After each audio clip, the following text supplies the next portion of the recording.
So hey everyone, welcome back to my channel. ಎಲ್ಲರೂ ಹೇಗಿದ್ದೀರಾ? I hope ಎಲ್ಲರೂ ಚೆನ್ನಾಗಿದ್ದೀರಾ. ಸೊ ಗಾಯ್ಸ್, ಈಗ ನೀವು ಚಾನಲ್ ಹೊಸದಾಗಿ ಕ್ರಿಯೇಟ್ ಏನಾದರೂ ಮಾಡಿದರೆ, ಇಲ್ಲ ಚಾನಲ್ ಸ್ಟಾರ್ಟ್ ಮಾಡಿದರೆ, ಇಲ್ಲ ನೀವು ವೀಡಿಯೋಸ್ ಮಾಡಿ ಹಾಕ್ತಾಯಿದ್ರೆ, ಈ 6 ಮಿಸ್ಟೇಕ್ಸ್ ಏನಿದೆ ನಿಮ್ಮ ಚಾನಲಲ್ಲಿ ನೀವು ಮಾಡೋಕ್ಕೆ ಹೋಗಬಾರ್ದು. ಬೈ ಚಾನ್ಸ್ ನೀವೇನಾದರೂ ಮಿಸ್ಟೇಕ್ಸ್ ಏನಾದರೂ ಮಾಡಿದರೆ, ಏನು ನಿಮ್ಮ ಚಾನಲ್ದು ಏನಾದರೂ ಡಿಲೀಟ್ ಆಗಿಬಿಟ್ರೆ, ಇಲ್ಲ ಡಿಮೊನೆಟೈಸೇಷನ್ ಆಗಿಬಿಟ್ರೆ, ನೀವು ಫಸ್ಟೇ ನಿಮಗೆ ನನಗಿದು ಫಸ್ಟೇ ಗೊತ್ತಿದ್ದರೆ ನಾನು ಈ ತಪ್ಪನ್ನ ಮಾಡ್ತಾಯಿದ್ದಿಲ್ಲ ಅಂತ ಏನಾದರೂ ಅಂದ್ಕೊಳ್ಳೋದಕ್ಕಿಂತ ಮುಂಚೆ ಏನು ಮಿಸ್ಟೇಕ್ಸ್ ಇದೆ ಆ ಮಿಸ್ಟೇಕ್ಸ್ನ ನೀವು ಕರೆಕ್ಟ್ನ ಮಾಡ್ಕೊಳ್ಳಿ.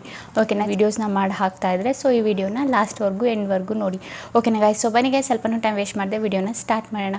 ಓಕೆ ಗೈಸ್, ನಾವು ಫಸ್ಟ್ನೇ ಮಿಸ್ಟೇಕ್ ನೋಡೋದಾದರೆ, ಲೈಕ್ ಈಗ ತುಂಬ ನಡೀತಿದೆ ಯೂಟ್ಯೂಬಲ್ಲಿ, ಲೈಕ್ ಸಬ್ ಫಾರ್ ಸಬ್ ಅಂತ. ಏನಂದರೆ, ಈಗ ಸಬ್ ಫಾರ್ ಸಬ್ ಅಂದರೆ ಸಬ್ಸ್ಕ್ರೈಬ್ ಮಾಡೋ ಬದಲಿಗೆ ಅವರು ಮತ್ತೆ ನಮಗೆ ರಿಟರ್ನಲ್ಲಿ ಸಬ್ಸ್ಕ್ರೈಬ್ ಮಾಡೋದು. ಸೊ ಇದು ಬಂದುಬಿಟ್ಟು ಮಾಡೋದ್ರಿಂದ ನಿಮಗೆ ಯಾವುದೇ ಬೆನಿಫಿಟ್ಸ್ ಆಗೋಲ್ಲ. ಇನ್ಫ್ಯಾಕ್ಟ್ ನಿಮಗೆ ನಿಮ್ಮ ಚಾನೆಲ್ ಮೇಲೆ ಎಫೆಕ್ಟ್ ಬೀಳುತ್ತೆ. ಈಗ ನೀವು ಯಾರು ನಿಮ್ಗೆ ಅಪೋಸಿಟ್ ಪರ್ಸನಿಗೆ ಸಬ್ಸ್ಕ್ರೈಬ್ ಮಾಡಿದ್ದಾರೆ, ಸೊ ಅವ್ರಿಗೆ ನಿಮ್ಮ ವೀಡಿಯೋಸ್ ಯಾವುದೂ ಇಷ್ಟ ಆಗಿರಲ್ಲ. ಸೊ ಅವರು ಸಬ್ಸ್ಕ್ರೈಬ್ ಮಾತ್ರ ಮಾಡಿ ಇಟ್ಕೊಂಡಿರ್ತಾರೆ. ನೀವೇನಾದರೂ ವೀಡಿಯೋಸ್ ಏನಾದರೂ ಪೋಸ್ಟ್ ಮಾಡಿದರೆ, ಸೊ ಅವರು ವೀಡಿಯೋಸ್ ಬಂದುಬಿಟ್ಟು ನೋಡಲ್ಲ, ಸ್ಕಿಪ್ ಮಾಡಿಬಿಡ್ತಾರೆ. ಓಕೆನಾ? ಸೊ ನಿಮ್ಮ ನೋಟಿಫಿಕೇಷನ್ ಏನಿರುತ್ತೆ ಅವ್ರ ಫೋನಿಗೆ ಹೋಗುತ್ತೆ, ಬಟ್ ಅವ್ರು ಏನು ಮಾಡ್ತಾರೆ, ಸ್ಕಿಪ್ ಮಾಡ್ತಾರೆ, ನೋಡಲ್ಲ. ಓಕೆನಾ? ಸೊ ಇದರಿಂದ ಏನಾಗುತ್ತೆ, ನಿಮ್ಮದು ಎಫೆಕ್ಟ್ ಬೀಳುತ್ತೆ ನಿಮ್ಮ ಚಾನಲ್ ಮೇಲೆ. ಸೊ ಸುಮಾರು ಜನ ಹತ್ರ ಇಂಪ್ರೆಷನ್ಸ್ ಕಳಿಸುತ್ತೆ. ಯಾರೆಲ್ಲ ಸಬ್ಸ್ಕ್ರೈಬ್ ಮಾಡಿರ್ತಾರೆ ಅವ್ರ ಹತ್ರನೂ ನಿಮ್ಮದು ಏನಾಗುತ್ತೆ, ಹೋಗುತ್ತೆ ನೋಟಿಫಿಕೇಷನ್. ಸೊ ಅದರಲ್ಲಿ ನಿಮ್ಮದು ಯಾರು ಇಷ್ಟ ಇರ್ತಾರೆ ಅವ್ರು ಮಾತ್ರ ವೀಡಿಯೋಸ್ ನೋಡೋದಾದರೆ, ಸೊ ನಿಮಗೆ ಇದರಲ್ಲಿ ಚಾನಲಲ್ಲಿ ತುಂಬಾ ಎಫೆಕ್ಟ್ ಬೀಳುತ್ತೆ. ಓಕೆನಾ? ಸೊ CTR ಏನಿರುತ್ತೆ ಅದು ಬಂದುಬಿಟ್ಟು ತುಂಬಾ ಕಡಿಮೆ ಆಗುತ್ತೆ. ಸೊ ತುಂಬ CTR ಲೋ ಏನಾದರೂ ಇದ್ದರೆ ನಿಮ್ಮದು ಚಾನೆಲ್ದು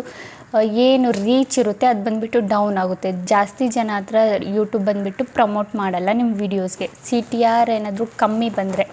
ಓಕೆನಾ? ಈಗ 100 ಜನದ, ಈಗ 1000 ಜನದಲ್ಲಿ ಒಂದು 2-3 ಜನ ನೋಡ್ತಾ ಇದ್ರೆ ನಿಮ್ಮ ವೀಡಿಯೋ, ಸೊ ಜಾಸ್ತಿ ರಿಕಮೆಂಡ್ ಮಾಡಲ್ಲ ವೀಡಿಯೋನ. ಯೂಟ್ಯೂಬ್ ಬಂದುಬಿಟ್ಟು ತುಂಬ ಕಮ್ಮಿ ರಿಕಮೆಂಡ್ ಮಾಡುತ್ತೆ. ಯಾಕಂದರೆ ಆ 1000 ಜನದಲ್ಲಿ ನಿಮ್ಮದು ಬರೀ 2-3 ವ್ಯೂಸ್ ಬರ್ತಾಯಿದ್ರೆ ರಿಕಮೆಂಡ್ ಮಾಡಲ್ಲ. ಯೂಟ್ಯೂಬ್ಗೆ ಅನಿಸುತ್ತೆ ಈ ವಿಡಿಯೋ ಚೆನ್ನಾಗಿಲ್ಲ ಅನಿಸುತ್ತೆ, ಹಾಗಾಗಿ ನಿಮ್ಮ ವೀಡಿಯೋದಲ್ಲಿ ಯಾರು ಕ್ಲಿಕ್ ಮಾಡ್ತಾಯಿಲ್ಲ ಅಂತ. ಸೊ ಇದೂ ಕೂಡ ಒಂದು ಮೇನ್ ರೀಸನ್ ಆಗಿರುತ್ತೆ. ಏನು ಸಬ್ ಫಾರ್ ಸಬ್ಸ್ಕ್ರೈಬರ್ಸ್ ಮಾಡಿಕೊಂಡ್ರೆ ಜಾಸ್ತಿ, ಬಟ್ ನಿಮ್ದು ಏನಂದರೆ ಸಬ್ಸ್ಕ್ರೈಬರ್ ಮಾತ್ರ ಜಾಸ್ತಿ ಆಗಿರ್ತಾರೆ ಹೊತ್ತು ನಿಮ್ಮದು ವ್ಯೂಸ್ ಬಂದುಬಿಟ್ಟು ಬರಲ್ಲ. ಯಾರಿಗೆ ಇಂಟ್ರೆಸ್ಟ್ ಇರುತ್ತೆ ಅವರೇ ನಿಮ್ಮ ಚಾನಲ್ನ ಸಬ್ಸ್ಕ್ರೈಬ್ ಮಾಡ್ಕೊತಾರೆ.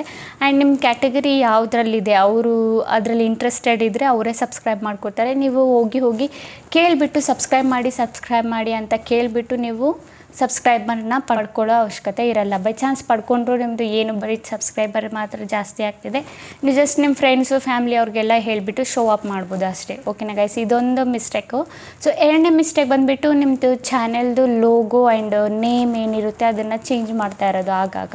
ಸೊ ನೀವೇನಾದರೂ ಚಾನೆಲ್ದು ನೇಮು ಆ್ಯಂಡ್ ಲೋಗೋ ಏನಾದರೂ ಆಗಾಗ ಚೇಂಜ್ ಮಾಡ್ತಾಯಿದ್ರೆ ಇದರಲ್ಲೂ ಕೂಡ ನಿಮ್ಮದು ಚಾನೆಲ್ ಮೇಲೆ ಎಫೆಕ್ಟ್ ಬೀಳುತ್ತೆ. ಯಾಕಂದರೆ ಸೊ ಈಗ ನಿಮ್ಮ ಸಬ್ಸ್ಕ್ರೈಬರ್ಸ್ ಯಾರೆಲ್ಲ ಇರ್ತಾರೆ ಅವರು ಮೇಯ್ನಾಗಿ ಫಸ್ಟು ನಿಮ್ಮ ಚಾನಲ್ ಲೋಗೋ ಇರುತ್ತೆ ಅದನ್ನು ನೋಡಿ ನಿಮ್ಮ ವಿಡಿಯೋ ಮೇಲೆ ಕ್ಲಿಕ್ ಮಾಡ್ತಾರೆ. ಇನ್ನೊಂದು ನಿಮ್ಮ ಹೆಸರೇನಿರುತ್ತೆ ಆ ಹೆಸರನ್ನ ಬಂದುಬಿಟ್ಟು ನೋಡಿ ನಿಮ್ಮ ಚಾನಲ್ ಮೇಲೆ ಕ್ಲಿಕ್ ಮಾಡ್ತಾರೆ. ಐ ಮೀನ್ ನಿಮ್ಮ ವೀಡಿಯೋಸ್ ಮೇಲೆ ಕ್ಲಿಕ್ ಮಾಡ್ತಾರೆ ವೀಡಿಯೋಸ್ನ ನೋಡೋದಕ್ಕೆ.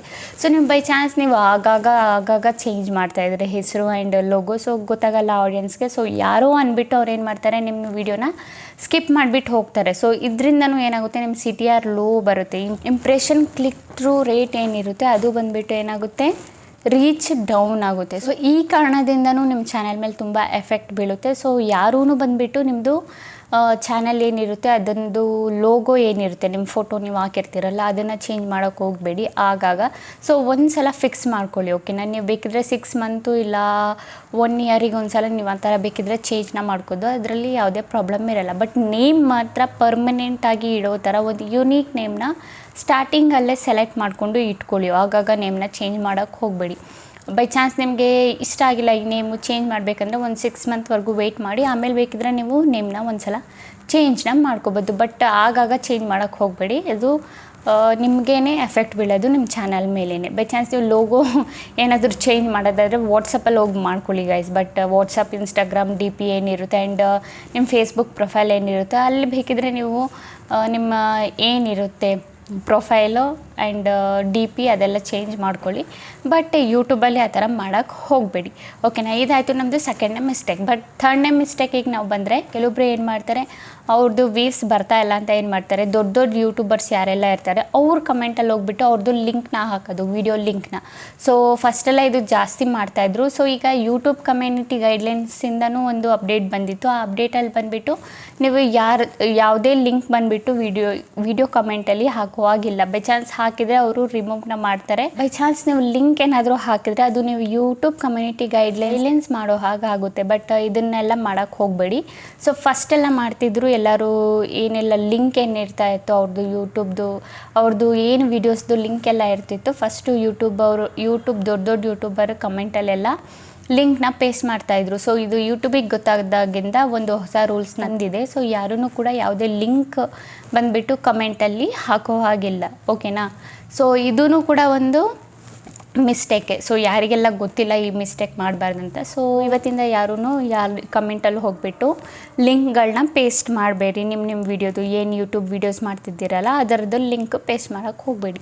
ನಾವು 4ನೇ ಮಿಸ್ಟೇಕಿಗೆ ಬರೋದಾದರೆ, ಸೊ ಗೈಸ್ ಫಸ್ಟು ಬಂದುಬಿಟ್ಟು ಏನು ನಾವು ಯೂಟ್ಯೂಬ್ ಚಾನಲ್ ಸ್ಟಾರ್ಟ್ ಮಾಡ್ತೀವಿ, ಆಗ ನಮ್ಮದು ಲಿಂಕ್ ಏನಿರುತ್ತೆ ಆ ಲಿಂಕ್ನೆಲ್ಲ ನಾವು ವಾಟ್ಸಪ್ ಗ್ರೂಪಲ್ಲಿ ಹಾಕೋದು, ಇಲ್ಲ ವಾಟ್ಸಪ್ ಸ್ಟೇಟಸಲ್ಲಿ ಹಾಕೋದು, ಇಲ್ಲ ಇನ್ಸ್ಟಾಗ್ರಾಮಲ್ಲಿ ಹಾಕೋದಾಗಲಿ, ಇಲ್ಲ ಫೇಸ್ಬುಕ್ ಚಾಟ್ ಏನಿರುತ್ತೆ, ಗ್ರೂಪ್ ಚಾಟ್ ಏನಿರುತ್ತೆ ಅಲ್ಲಿ ಹಾಕೋದಾಗಲಿ. ಸೊ ಇದನ್ನೆಲ್ಲ ಮಾಡಿದಾಗ ಕೂಡ ಏನಾಗುತ್ತೆ, ಈಗ ಆ ಆಡಿಯನ್ಸ್ ಬರ್ತಾರೆ, ನಿಮ್ಮದು ಅರ್ಧರ್ಧ ಮಾತ್ರ ನೋಡಿಬಿಡ್ತಾರೆ, ಅವ್ರಿಗೆ ಇಂಟ್ರೆಸ್ಟ್ ಆಗಲ್ಲ. ಯಾಕಂದರೆ ಆ ಆಡಿಯನ್ಸ್ ಇರಲ್ಲ, ಅವರು ಯಾರೆಲ್ಲ ನೀವು ಹಾಕಿರ್ತೀರ, ನಿಮ್ಮದು ಲಿಂಕ್ ಏನು ಹಾಕಿರ್ತೀರ ಗ್ರೂಪಲ್ಲಿ. ಸೊ ಅದರಲ್ಲಿ ಆ ಟಾಪಿಕಲ್ಲಿ ಆ ಆಡಿಯನ್ಸ್ಗೆ ಇಂಟ್ರೆಸ್ಟ್ ಇರಲ್ಲ. ಸೊ ಅವ್ರು ಏನು ಮಾಡ್ತಾರೆ, ಸ್ಕಿಪ್ ಮಾಡಿಬಿಡ್ತಾರೆ ವೀಡಿಯೋನ. ಸೊ ಇದರಿಂದನೂ ಕೂಡ ಏನಾಗುತ್ತೆ, ನಿಮ್ಮದು CTR ಲೆವೆಲ್ ಏನಿರುತ್ತೆ ಅದು ಬಂದುಬಿಟ್ಟು ಲೋ ಆಗಿಬಿಡುತ್ತೆ. ಸೊ CTR ಬಂದುಬಿಟ್ಟು ಕಡಿಮೆ ಆದಾಗ ಏನಾಗುತ್ತೆ, ಯೂಟ್ಯೂಬ್ ಬಂದುಬಿಟ್ಟು ರಿಕಮೆಂಡ್ ಮಾಡಲ್ಲ ನಿಮ್ಮ ವಿಡಿಯೋ ಇನ್ನೂ ಆಡಿಯನ್ಸ್ ಹತ್ರ. ಏನಾದರೂ ನಿಮ್ಮದು CTR ಜಾಸ್ತಿ ಇದ್ದಾಗ ರಿಕಮೆಂಡ್ ಮಾಡುತ್ತೆ ಯೂಟ್ಯೂಬ್ ನಿಮ್ಮ ವೀಡಿಯೋಸ್ ಇನ್ನೂ ಜನ ಹತ್ರ. ಬಟ್ CTR ಕಮ್ಮಿ ಆಗಿಬಿಟ್ರೆ ರಿಕಮೆಂಡ್ ಮಾಡಲ್ಲ ಯೂಟ್ಯೂಬ್ ಬಂದುಬಿಟ್ಟು ನಿಮ್ಮ ವೀಡಿಯೋನ. ಸೊ ಅಲ್ಲಿಗೆ ಲಾಸ್ಟ್ ಮಾಡುತ್ತೆ, ಇನ್ನು ಮುಂದಕ್ಕೆ ಕಳಿಸಲ್ಲ ನಿಮ್ಮ ವೀಡಿಯೋನ. ಸೊ ಈ ಮಿಸ್ಟೇಕ್ಸ್ನ ನೀವು ಮಾಡಬೇಡಿ. ಸೊ ಫಸ್ಟು ಸ್ಟಾರ್ಟಿಂಗಲ್ಲಿ ನಾನು ಮಾಡ್ತಾಯಿದ್ದೆ, ಆಮೇಲೆ ನಾನು ಕೆಲವೊಂದು ವೀಡಿಯೋಸ್ಗಳನ್ನ ನೋಡಿ ತಿಳ್ಕೊಂಡಾಗ ಆಮೇಲೆ ನಾನೂ ಕೂಡ ಏನು ಮಾಡ್ತಾಯಿದ್ದೀನಿ, ನಾನೂ ಕೂಡ ಆಮೇಲೆ ಯಾವುದೇ ಲಿಂಕ್ ಬಂದುಬಿಟ್ಟು ನಾನು ಎಲ್ಲೂ ವಾಟ್ಸಪ್ಪಲ್ಲೂ ಶೇರ್ ಮಾಡಲ್ಲ, ಆ್ಯಂಡ್ ಇನ್ಸ್ಟಾಗ್ರಾಮ್, ಫೇಸ್ಬುಕ್ಕಲ್ಲಿ ಯಾವುದೇ ಪ್ಲಾಟ್ಫಾರ್ಮಲ್ಲ ನಾನು ಶೇರ್ ಮಾಡಲ್ಲ ನಮ್ಮ ವೀಡಿಯೋಸ್ನ. ಸೊ ಯೂಟ್ಯೂಬಲ್ಲಿ ಮಾತ್ರ ಶೇರ್ ಮಾಡ್ತೀನಿ. ಸೊ ಎಷ್ಟು ಜನ ನೋಡ್ತಾರೆ ನೋಡಲಿ ಅಂದ್ಬಿಟ್ಟು ಸೊ ನಾನೂ ಕೂಡ ಈಗ ಶೇರ್ ಮಾಡಲ್ಲ. ಸೊ ಈಗ ನೀವೇನಾದರೂ ಹೊಸ ಚಾನಲ್ ಸ್ಟಾರ್ಟ್ ಮಾಡಿದರೆ, ಸೊ ಯಾವುದೇ ಕಾರಣಕ್ಕೂ ನೀವು ಫ್ಯಾಮಿಲಿ ಫ್ರೆಂಡ್ಸಲ್ಲಾಗಲಿ ಶೇರ್ ಮಾಡೋಕ್ಕೆ ಹೋಗಬೇಡಿ. ಯಾಕಂದರೆ ಅದರಲ್ಲಿ ಇಂಟ್ರೆಸ್ಟ್ ಇರಲ್ಲ ನಿಮ್ಮ ಏನು ಆಡಿಯನ್ಸ್ ಇರ್ತಾರೆ ಆ ಆಡಿಯನ್ಸ್ಗೆ. ಸೊ ಆಡಿಯನ್ಸ್ ಬಂದುಬಿಟ್ಟು ನಿಮಗೆ ಯೂಟ್ಯೂಬಂದನೇ ಸಿಗ್ತಾರೆ. ಸೊ ಯಾರಿಗೆ ಇಷ್ಟ ಇರುತ್ತೆ ನಿಮ್ಮ ಕ್ಯಾಟಗರಿ, ಯಾರಿಗೆ ಇಂಟ್ರೆಸ್ಟ್ ಇರುತ್ತೆ ಅವ್ರು ಬಂದುಬಿಟ್ಟು ಸಬ್ಸ್ಕ್ರೈಬ್ನೂ ಮಾಡ್ಕೋತಾರೆ, ಪ್ಲಸ್ಸು ನಿಮ್ಮ ವೀಡಿಯೋಸ್ ಏನಿರುತ್ತೆ ಅದನ್ನು ಕೂಡ ಅವರು ನೋಡ್ತಾರೆ. ಫುಲ್ ವೀಡಿಯೋನೂ ಕೂಡ ಅವರು ಇಂಟ್ರೆಸ್ಟ್ ಇದ್ದರೆ ನಿಮ್ಮ ವೀಡಿಯೋನ ಅವರು ನೋಡ್ತಾರೆ. ಓಕೆನಾ, ಸೊ ಈ ಮಿಸ್ಟೇಕ್ಸ್ಗಳನ್ನ ನೀವು ಮಾಡೋಕ್ಕೆ ಹೋಗಬೇಡಿ. ಬೈ ಚಾನ್ಸ್ ಮಾಡಿದರೆ ನಿಮ್ಮದೇ ಚಾನಲ್ಗೆ ಬಂದುಬಿಟ್ಟು ಎಫೆಕ್ಟ್ ಬೀಳೋದು. 5ನೇ ಮಿಸ್ಟೇಕ್ ಏನಂದರೆ ನಮ್ಮದು, ಈಗ ನಾವು ಒಂದ್ಸಲ ವೀಡಿಯೋ ಪೋಸ್ಟ್ ಮಾಡಿ ಬಿಟ್ಬಿಟ್ವಾ, ಸೊ ಪದೇ ಹೋಗ್ಬಿಟ್ಟು ನಾವು ಆ ವೀಡಿಯೋನ ಓಪನ್ ಮಾಡಿ ನೋಡೋದು, ನಮ್ಮ ವೀಡಿಯೋಸೇ ನಾವೇ ನೋಡೋದು. ಈಗ ಒಂದು ಸಲ 2 ಸಲ ನೋಡಿದ್ರೆ ಪರವಾಗಿಲ್ಲ, ಪದೇ ಆ ವೀಡಿಯೋಸ್ನ ನೋಡ್ತಾ ಇದ್ದರೆ ಅದು ಬಂದುಬಿಟ್ಟು ಯಾವುದಕ್ಕೆ ಸೇರುತ್ತೆ ಅಂದರೆ ಮಿಸ್ಲೀಡಿಂಗ್ ಮೆಟಾ ಏನಿರುತ್ತೆ ಅದಕ್ಕೆ ಸೇರುತ್ತೆ. ಓಕೆನಾ, ನೀವು ವೀಡಿಯೋ ನೀವೇ ನೋಡ್ತಾ ಇದ್ದೀರಾ ಅಂತ ಯೂಟ್ಯೂಬಿಗೆ ಗೊತ್ತಾಗುತ್ತೆ. ಒಂದೇ ಲೊಕೇಶನಿಂದ ಕ್ಲಿಕ್ ಬೈಟ್ ಆಗ್ತಿದೆ ಈ ವಿಡಿಯೋ ಅಂತ ಹೇಳಿಬಿಟ್ಟು ಏನು ಮಾಡ್ತಾರೆ ಯೂಟ್ಯೂಬ್ ಅವರು, ಅದಕ್ಕೆ ಬಂದುಬಿಟ್ಟು ನಿಮಗೆ ಒಂದು ಮೇಲ್ನ ಕಳಿಸ್ತಾರೆ. ಸೊ ಮೇಲ್ನ ಕಳಿಸಿದಾಗ ಆಗ ಏನಾಗುತ್ತೆ, ನಿಮ್ಮ ಚಾನಲ್ ಡಿಲೀಟ್ ಆಗುತ್ತೆ. ಸೊ ಈ ಮಿಸ್ಟೇಕ್ ಬಂದುಬಿಟ್ಟು ಮೇಯ್ನಾಗಿ ಮಾಡಬೇಡಿ. ನಿಮ್ಮ ವೀಡಿಯೋಸ್ ನೀವೇ ನೋಡೋದು. 1 to 3 ಟೈಮ್ಸ್ ನೋಡಿದರೆ ಏನು ಪ್ರಾಬ್ಲಮ್ ಆಗೋಲ್ಲ. ಬಟ್ ಅದಕ್ಕಿಂತ ಜಾಸ್ತಿ ನೀವೇನಾದರೂ ನಿಮ್ಮ ವೀಡಿಯೋಸ್ನ ನೀವೇ ನೋಡಿದರೆ ಇದರಿಂದ ನಿಮಗೆ ತುಂಬ ಎಫೆಕ್ಟ್ ಬೀಳುತ್ತೆ ನಿಮ್ಮ ಚಾನಲ್ ಮೇಲೆ. ಡಿಲೀಟ್ ಆಗೋ ಚಾನ್ಸಸ್ ಕೂಡ ನಿಮ್ಮದು ಇರುತ್ತೆ, ಏನು ನಿಮ್ಮ ಚಾನಲ್ ಡಿಲೀಟ್ ಆಗೋ ಚಾನ್ಸಸ್ಸು. ಓಕೆನಾ ಗೈಸ್, ಆ್ಯಂಡ್ ನಮ್ಮದು 6ನೇ ಮಿಸ್ಟೇಕ್ ನಾನು ಹೇಳೋದಾದರೆ, ಒಂದು ಥಂಬ್ನೇಲ್ ಮಾಡಿದ್ದೀರಾ, ಒಂದು ವೀಡಿಯೋ ಮಾಡಿದ್ದೀರಾ ಅಂದ್ಕೊಳ್ಳಿ, ಅದಕ್ಕೆ ಒಂದು ಥಂಬ್ನೇಲ್ನ ಮಾಡ್ತೀರಾ.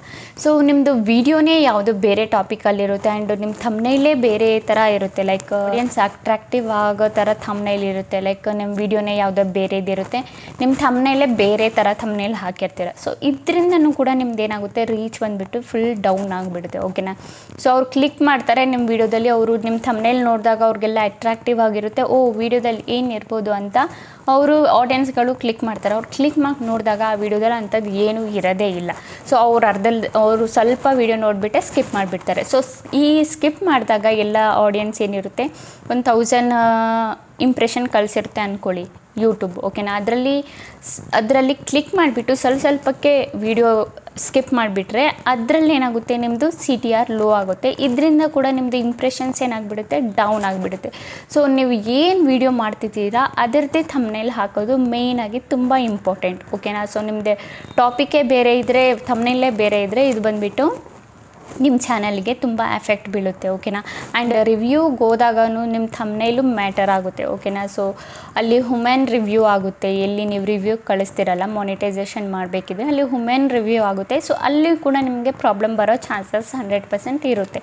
ಓಕೆನಾ. ಸೊ ಏನು ವೀಡಿಯೋ ಮಾಡಿರ್ತೀರ ಅದರ ರಿಲೇಟೆಡ್ ಥಂಬ್ನೇಲ್ ಮಾಡೋದು ಮೋಸ್ಟ್ ಇಂಪಾರ್ಟೆಂಟ್ ಆ್ಯಂಡ್ ತುಂಬ ಇಂಪಾರ್ಟೆಂಟು. ಈಗ ಬಂದುಬಿಟ್ಟು ಒಂದಲ್ಲ ಎರಡಲ್ಲ 3 ಥಂಬ್ನೇಲ್ ಹಾಕೋ ಆಪ್ಷನ್ ನಿಮಗೆ ಸಿಕ್ಕಿರುತ್ತೆ. ಸೊ ನಿಮಗೆ 3 ಥಂಬ್ನೇಲ್ ಮಾಡೋಕ್ಕೆ ಟೈಮ್ ಇಲ್ಲ ಅಂದರೆ, ಸೊ ನಾಳೆ ಈ ವಿಡಿಯೋ ಮಾಡಿದ್ದೀನಿ ಅಂತ ಇವತ್ತೇ ಡಿಸೈಡ್ ಮಾಡಿದರೆ, ಸೊ ಇವತ್ತೇ ನೀವು ರಾತ್ರಿ ಏನು ಮಾಡಿ 3 ಥಂಬ್ನೇಲ್ನ ಕ್ರಿಯೇಟ್ ಮಾಡಿ. ಇದರಿಂದ ನಿಮಗೆ ತುಂಬ ಬೆನಿಫಿಟ್ಸ್ ಇದೆ. ಸೊ ಆಡಿಯನ್ಸು ನಿಮ್ಮದು ಯಾವ ಥಂಬ್ನೇಲಲ್ಲಿ ನೋಡಿಬಿಟ್ಟು ಕ್ಲಿಕ್ ಮಾಡಿದ್ದಾರೆ, ಯಾವ ಥಂಬ್ನೇಲ್ ನಿಮ್ಮದು ವಿನ್ನರ್ ಆಗಿರುತ್ತೆ, ಸೊ ಆ ಥಂಬ್ನೇಲ್ನ ನೀವು ನೋಡ್ಕೊಳ್ಳಿ. ಸೊ ನೋಡ್ಕೊಂಡ್ಮೇಲೆ ನೆಕ್ಸ್ಟ್ ಟೈಮ್ ಅದೇ ಥರ ಥಂಬ್ನೇಲ್ ಮಾಡೋದಕ್ಕೆ ಟ್ರೈ ಮಾಡಿ. ಓಕೆನಾ ಗೈಸ್. ಹೋಪ್ ನಿಮಗೆ ವಿಡಿಯೋ ಇಷ್ಟ ಆಗಿದೆ ಅಂದ್ಕೊಂಡಿದ್ದೀನಿ. ವಿಡಿಯೋ ಇಷ್ಟ ಆಗಿದೆ like and comment and subscribe ಮಾಡಿ. ಇದೇ ಥರ ಇನ್ಫಾರ್ಮೇಟಿವ್ ವಿಡಿಯೋ ನಾನು ನೆಕ್ಸ್ಟ್ ಟೈಮ್ ತಗೊಬರ್ತೀನಿ. ಅಲ್ಲಿವರೆಗೂ ಬಾಯ್ ಗೈಸ್.